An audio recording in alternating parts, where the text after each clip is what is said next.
ہمارے نبی پاک صلی اللہ علیہ وآلہ وسلم کی 6 بہت ہی خوبصورت احادیث پلیز ضرور سنیے گا۔ ہمارے نبی پاک نے ایسی عورتوں کو جنت کی بشارت دی ہے جن کے نابالغ 1، 2 یا 3 بچے فوت ہو چکے ہوں اور پھر اس نے اس پر صبر کیا ہو۔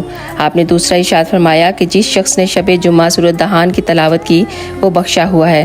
تیسرا آپ نے ارشاد فرمایا کہ جس بھی شخص نے نماز فجر کے بعد سورۃ اخلاص کو 10 دفعہ پڑھا تو اس دن اسے کوئی بھی گناہ نہیں پہنچے گا اگرچہ شیطان کتنی ہی کوشش کیوں نہ کر لے۔ آپ نے فرمایا کہ جو بھی شخص اسلام میں پہل کرتا ہے وہ غرور سے پاک ہوتا ہے۔ آپ نے ارشاد فرمایا کہ تم جس بھی چیز کو اللہ کے ڈر سے چھوڑو گے اللہ سبحانہ و تعالیٰ اس سے بہتر چیز تمہیں عطا فرمائے گا۔ اور آپ نے ارشاد فرمایا ایک نماز کے بعد دوسری نماز کی ادائیگی کا انتظار کرنا جنت کے خزانوں میں سے ایک ہے۔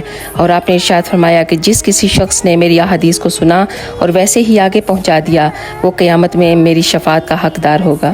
سبحان اللہ۔ اللہ تعالیٰ ہمیں نیک عمل کرنے کی توفیق عطا فرمائے۔